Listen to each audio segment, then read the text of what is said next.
Arjun ramen. Here's the mushrooms. My favorite. Carrots. Bok choy. Lobster ball. Ayan. Galing pa sa SM lang. Chili. Nilagyan ko lang ito. So, first time ko maglalagay. So, ito yung carrots natin. Tapos, lalagyan natin dito sa ating multi-cooker. Diyan natin lulutuin. First, we need to boil water. Ayan. Multi-cooker yung ating gagamitin. Good enough. Okay. Turn this on. And we put our lobster ball, which is frozen.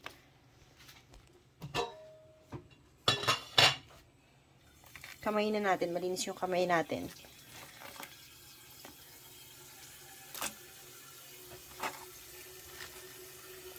So, ito muna unahin natin dahil masyado siyang frozen. And then, cover it up. And, dahil ito nakalimutan kong i-add. It's a cacao clam. Lalagay natin yan after natin maluto ito. Para siguradong lutong-luto yung cacao clam. And then, add natin itong thicker one mushroom. Then, hanggang sa makaanon tayo ng pagluluto ng gulay na iba. Pinanglalas ko tong chili. Kasi spicy na to eh. So, OA na yung nilagay kong sili. So, dagdagan lang natin. Let's boil it. Got to tell you guys, we need to add some egg. I'm gonna boil this instead. Ayan. So, kung kulang, dagdagan ko na lang. Pero magbo-boil ako ng egg. And then, saka ko siya itatoppings. Isa-separate ko na lang siya ng luto. Ayan, ibo-boil natin yan. And then, ikakat natin. Para mas maganda yung toppings. So, it's boiling now. The lobster ball. I think it's ready na. Mabilis lang yan. Cut na na. Higit na. Separate na natin yung kanyang Gulat ako eh. And then this one also. Habang nakaano pa siya, hatiin na natin. Para hindi masyadong mahaba. Then iseparate pa natin yung kanyang sauce or yung pampalasa. Para hindi mahalo sa ito natin. So, ang unahin natin, dahil nagboboil na siya, okay na siya. Ilagay na natin dito ang ating this one, right? So, ilagay na natin. Okay. And then, we need to stir this up. Mix. Para even yung pagkakaluto. And then, close natin yung lid. And, itong ating mga i-mix na natin itong thicker, mushroom. Mas makapal muna unahin natin. Then, saka na natin ito i-add. Ilubog natin ng konti.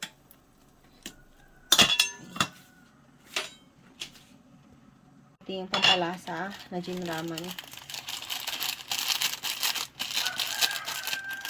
So, sayang naman ito may matirang dagdag na natin yung iba.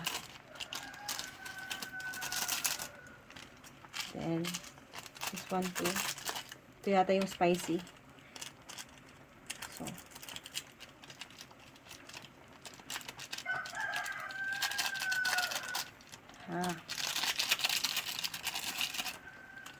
then, this one, the last one.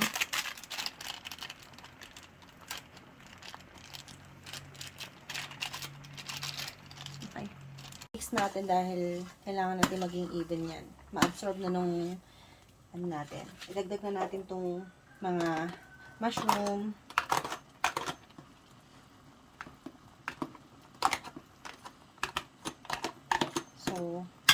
ilubog natin ng konti. Mabilis lang to guys. Sobrang bilis lang.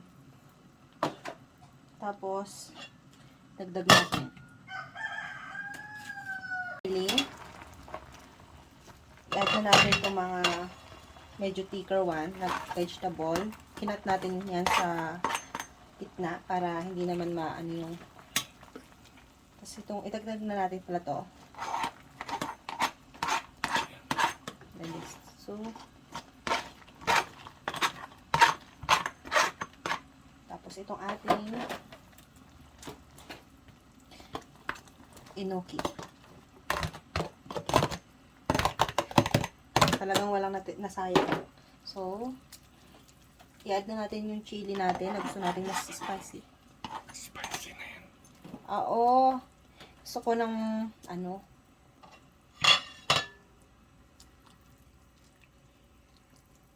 ganun lang yung pagmix ko sa pababa. Boil ako ng separate ng egg. At para naman yung ating kakalkla maluto, sinama ko na dyan. Kasi babaltan ko rin naman yan, kaya okay lang yan.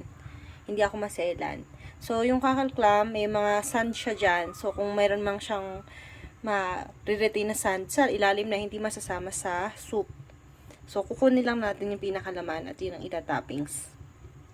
Cover na natin yung lid. And then, dito, hayaan lang natin siya mag-boil hanggang sa maluto. So, medyo okay na siya. Dagdagan natin yung ating last na bok choy. So, hayaan mo lang siyang ano. Tapos, close natin yung yan, pakisarado na. Ito na ang ating Jin ramen. Ayan. So, let's serve.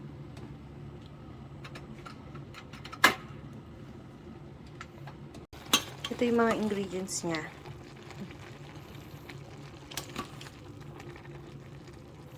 Tama-tama lang yung pagkakaluto, hindi overcook. Pinakamasarap para sa akin dito, yung enoki mushroom. Then, yung ating clam later. So, this is the output. Dahil na iga na siya, lagyan na natin ng soup.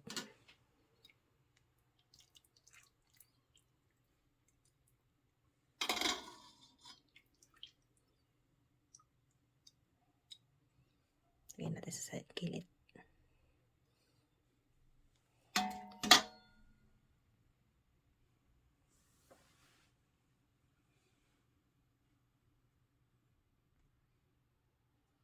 Kain na na!